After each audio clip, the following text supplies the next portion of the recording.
I feel like I'm really living my life the way I want to, and I'm doing it to the best of my ability, and I'm doing it right. I'm doing it productively. I'm not wasting my time. There it is.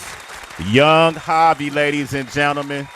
He's on the show with us right now. I wanted to play back that clip because Tracy, I think it gives us an insight to how he thinks. And you spell his name Yung Yungxavi.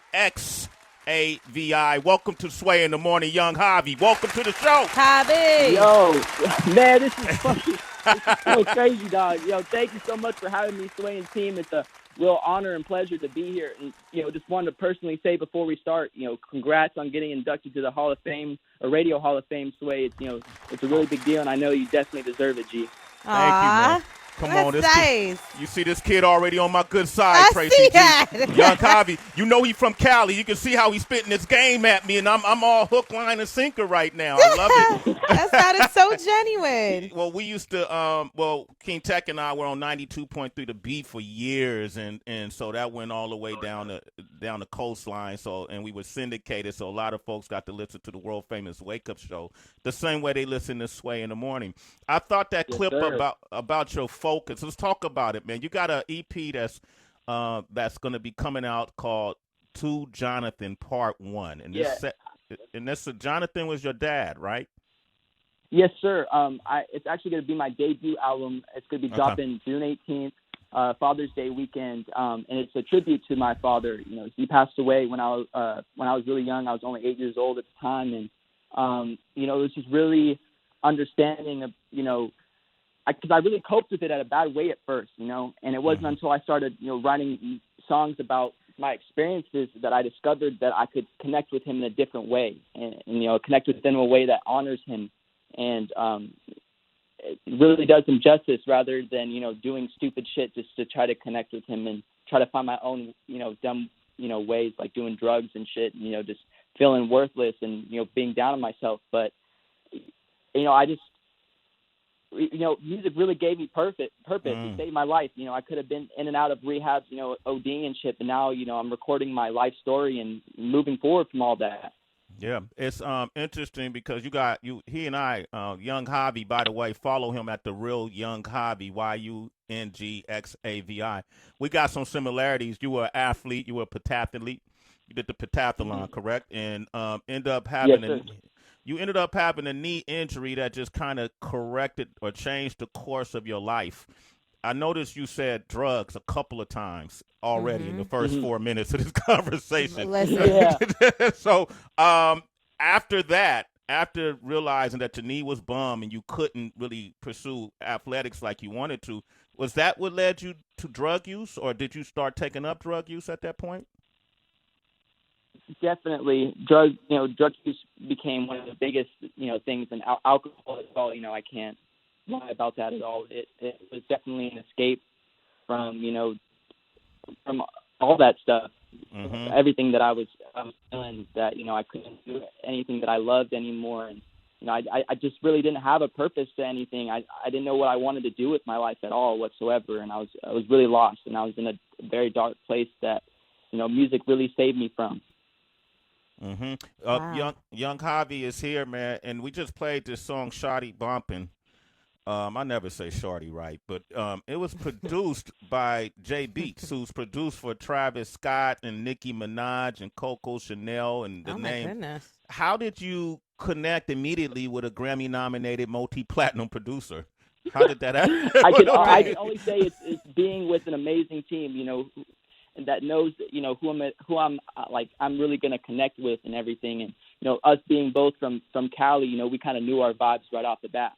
I came into the studio and we kind of knew what we were about, and really with this song, I just wanted to talk about kind of like the party scene of how I was living my childhood, all those the fantasy of wanting to live that party style kind of life, doing all the drugs, drinking, dancing, maybe a little sex here and there, all that fun stuff that that shit brings. But doing all that super early in my life also made me realize, sadly, how much of a big time waster that was for me, and all that time that I could have been putting that towards my career, and realizing how I could have bettered myself rather than just doing what everybody else is doing and trying to socialize and make myself feel better, if that makes sense. No, absolutely. Yung Javi is here. He got a debut album to Jonathan Part 1 coming out on Father's Day of this year. Trace, you want to jump in there? Yeah, I definitely do. Hey, Javi, it's good hearing from you, bro, getting to know you, especially since you're just honest straight from the jump. And so I would love for you to share, Sway was saying it's crazy how someone who is still in the infancy stages of their career, but going strong, of course. But it's crazy to have these multi-platinum producers on your project. And the other day we were talking about 21 Savage's manager on Twitter talking about, bruh, stop asking for features if you ain't got the 6 figures to pay for the feature.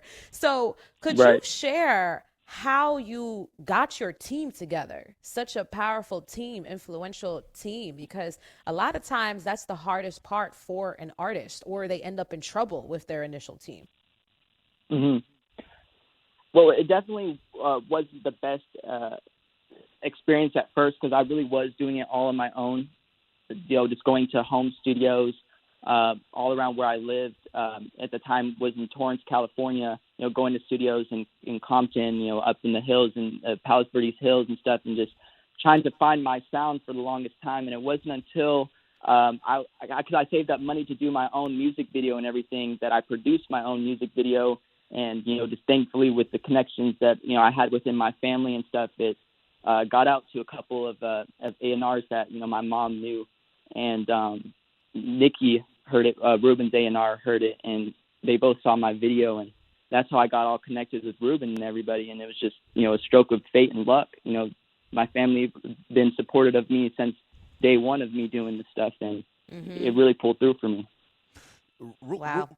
Yeah, Ruben, and that goes to show how important it is to have a good team around you. That's a part of the business, too, people that you trust. Ruben Rodriguez is a juggernaut in the music business when it comes to helping artists realize their dreams. I know this guy. So when you used to listen to us when you were younger, Ruben Rodriguez was one of those people that made sure the right artists got to the right people, and he pushes them because he believes in them. And he's made a lot of stars. What I'm interested in with you is because in the description of your music and even listening to it, you would consider you a hybrid, or even not even just a hybrid, just multifaceted in your genres and your sounds. But to me, you're coming through a hip hop lens, right? You're coming through a hip hop lens, and a lot of times when it comes to the hip hop audience, some folks balk at that. They feel like people use hip-hop to get off the ground, and once they get off the ground, they kind of abandon it and don't keep it as a part of their identity. We've seen Post Malone receive a lot of backlash, and Kid Rock and different folks receive backlash. How do you plan to address that? Is that something that's on your mind in your process or your evolution, or you just how do you hear that kind of balking, right? Yeah, of course. Especially when I was first getting into it. To be honest, before I even got into like the stuff that I'm doing more now, I was doing old school like West Coast type of rap when I first started. So I got a lot of shit for that, just for being white, and for trying to do that. But honestly, it was just the stuff that I grew up listening to. Besides, because I really enjoyed underground music at the time, and I wanted to be an underground artist more than anything else at the time. So I was really involved with that. But as I slowly moved, or started going, further and further into, my artistry, I realized that there's so much I could do with my voice that it kind of just turned to, the biggest influences that I had, and had throughout my musical life, and bringing those two together, which I thought would be the best plan. Because hip hop was a huge influence for me. I didn't really give it much thought that it would be involved and be influenced in there, because it was just a huge influence for me. And same with rock. So I don't think I was really thinking about it so much. Yeah. Okay. 2 years from now, where you hope to see Yung Javi? Doing the same thing that I'm doing now, you know what I mean? Like, this is a dream for me that I'm going to live, no matter if I help, one person or a million people, my dream at the end of the day is, I hope the world will at least play one of my songs so loud that my dad will be able to hear it up in heaven, That's my dream. That's your dream, And man. and to, also just to help encourage others, with similar mental and emotional challenges, to, just push through and pursue, their own passions. And just keep on bringing that message, man, no matter what happens. This music has saved my life, bro, and I can't say it enough, and there's nothing else that I want to do with my life. You're going to be all right, Yung Javi. Okay. Just for the record, man, this man, I know you deal with anxiety and doing interviews ain't necessarily, I don't know if it's something you've done a lot of, but you did a great job today, man. All right? Yes. Okay. Yeah, this is one of the big things that I kind of got to get through, so I'm excited that, I'm able to, start here to such amazing, it's an amazing place to start. I'm so grateful that you guys give me this opportunity. I can't thank you enough. Absolutely. And when you get on that, and when you get on those stages, those Grammy stages and whatever, remember, shout us out. All right, Young? Will do. 100%. Okay. Come on, Javi. Bye, y'all. Have a good one. Thank you so much. All right, real quick, Buddha Bless produced Make the Cut, and he's worked with Meg Thee Stallion and Chris Brown, Young Thug. This dude got the biggest producers in the world. And I was watching Make the Cut, the animated. It's an animated video, I feel like, of Make the Cut, right? That's out there. It's a little bit. It's both anime. I really enjoy anime, both anime and myself. But that whole song is just quite literally just talking about just wanting to make the cut. Talking about certain thought processes that might hold me back, or or other people's thoughts and influences that might hold me back. And honestly, it's kind of funny too. Now that I'm thinking about it, I remember watching one of your interviews with St. John. And talking about manifestations and stuff, and it didn't make me. I was honestly more aware when I heard that interview that I was trying to manifest certain things, and I talked about it in my song too. The certain dreams that I have that I want to happen. And it's happening now. Shout out to Buddha Bless. This is Make the Cut, Yung Javi. Y'all reach out to him on Instagram, The Real Yung Javi, YUNGXAVI, and Twitter is Real Yung Javi 2. Bro, go off and be great. I can't wait to see you in person. Tell Ruben I said what up, okay? Will do, Sway. Thank you so much. Have a good one. Absolutely. You a Later, citizen. Javi. A Sway in the morning. Later, Taylor. Peace.